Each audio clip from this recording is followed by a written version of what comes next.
各位动漫同好们，你们有没有想过，如果炭治郎那位早逝的父亲灶门炭十郎当年加入了鬼杀队，并接受了鬼杀队的训练，最后能否单枪匹马杀进无限城，把无惨的老巢给掀了？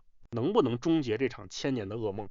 咱们今天就来好好分析一下这位神秘莫测的灶门家前家主，他到底有没有这个弑神的潜力？首先，咱们得抛开对病秧子的刻板印象，重新认识一下灶门炭十郎。动画里对他的直接描写不多，但留下的线索每一条都重若千钧。他常年咳嗽，体弱多病，连下地干活都困难，最后更是因病早逝。表面上看，这绝对是战五渣的标配，但就是这样一个病弱书生，仅凭一把普通的幕府，一击就秒杀了一头9尺高的巨熊。这说明什么？说明炭十郎的身体素质或许受制于疾病，但他掌握的力量核心、技术和境界已经达到了一个匪夷所思的高度。这把斧头要是换成鬼杀队特制的日轮刀呢，威力简直不敢想。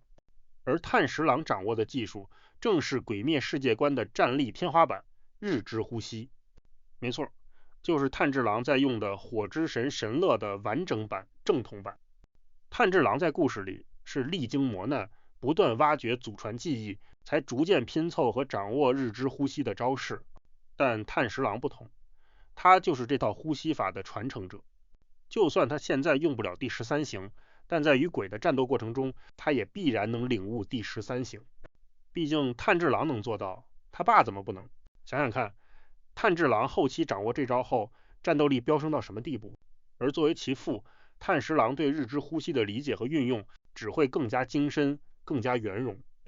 他甚至能在寒冷的雪夜为祭祀而彻夜不息地舞动火之神神乐。这份对呼吸法的掌控力和耐力，在身体极度虚弱的情况下达成，简直逆天。日之呼吸对鬼，尤其是对无惨，有着绝对的克制属性，这是元一用实战验证过的真理。掌握了完整日之呼吸的炭十郎，天生就是鬼的克星。更让人头皮发麻的是，炭十郎还掌握着鬼灭世界的另一个顶级境界——通透世界。这个能力有多牛？它能让人看透生物的身体构造、能量流动，甚至预判对手的下一步动作。在实战中，这就是绝对的料敌先机，是顶级高手的标志。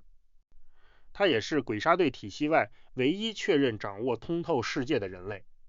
连筑级强者穷其一生也未必能窥见门径的境界，炭十郎在深山老林里就达到了。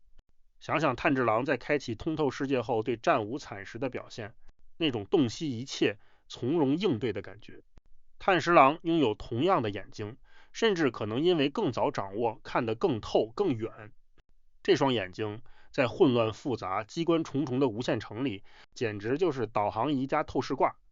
明女那些神出鬼没的空间陷阱，在他面前可能就像慢动作一样清晰。当然，我们也不能忽视他最大的短板，那副被重病拖垮的身体。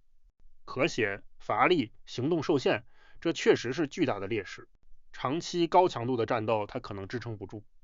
这也是为什么他空有绝世技艺，却无法像柱一样守护更多人的原因。但是，请注意，鬼杀队里有什么？有朱氏啊！朱氏是谁？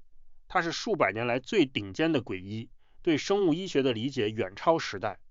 他能研发出将鬼变回人的药剂，能开发出专门针对无惨的强力老化毒素和细胞破坏药剂。他的实验室里充满了超越时代的黑科技。如果炭十郎加入鬼杀队，朱氏必然会倾尽全力研究他的病症。以他的能力，研发出彻底治愈或极大缓解炭十郎肺疾的特效药或治疗方案，可能性极高。一旦这具束缚着神兵利器的剑鞘被修复、被强化，炭十郎的战斗力将迎来何等恐怖的飞跃，直接从病弱天才蜕变为完全体的战神。好，现在让我们把条件凑齐：完全掌握日之呼吸的剑技宗师，加通透世界的顶级洞察力，加经过诸氏黑科技强化后的健康体魄。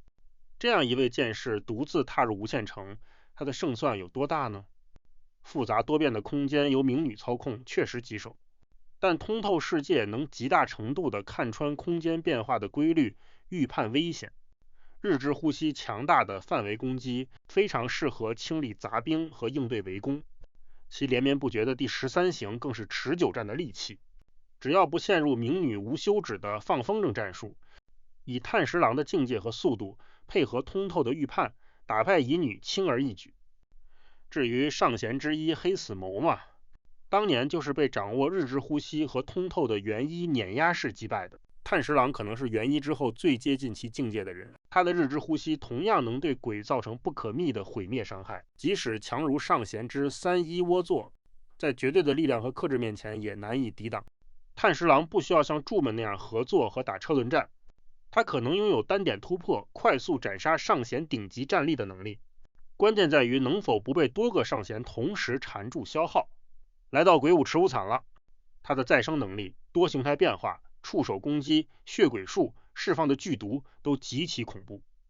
炭治郎他们是在诸氏以生命为代价注入的4种药剂的强力削弱下，集合众人之力才艰难取胜的。那么单枪匹马的炭十郎靠什么赢呢？第一，日之呼吸的绝对克制，这是重中之重。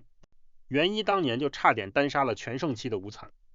炭十郎的日呼虽不及元一，但同样具有斩断无惨再生根源的力量，每一刀都是真实伤害。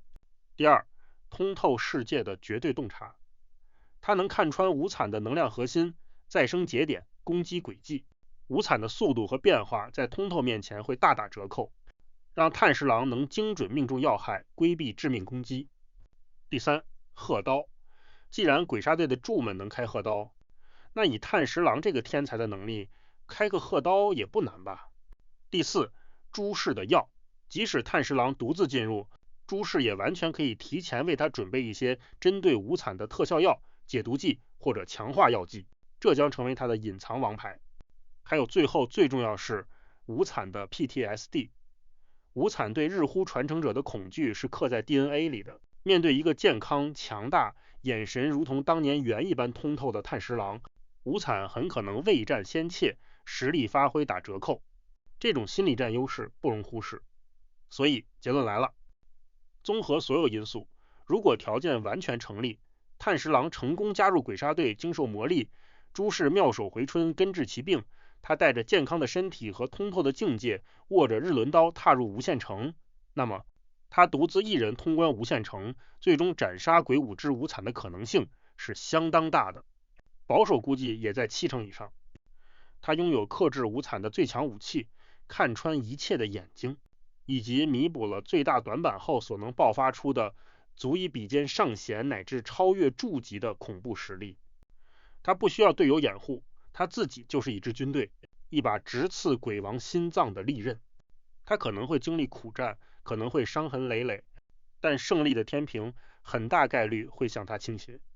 当然，这一切都是基于线索的推演和美好的假设，现实是残酷的。炭十郎早早病逝，将希望留给了下一代。但正是这种如果的魅力，让我们对这位惊鸿一瞥的父亲充满了无限的遐想和敬意。好了，今天的脑洞时间就到这里。你们觉得炭十郎能不能单刷无限城呢？欢迎在评论区留下你的高见。如果喜欢我的影片，别忘了点赞、订阅、支持。我们下期再见。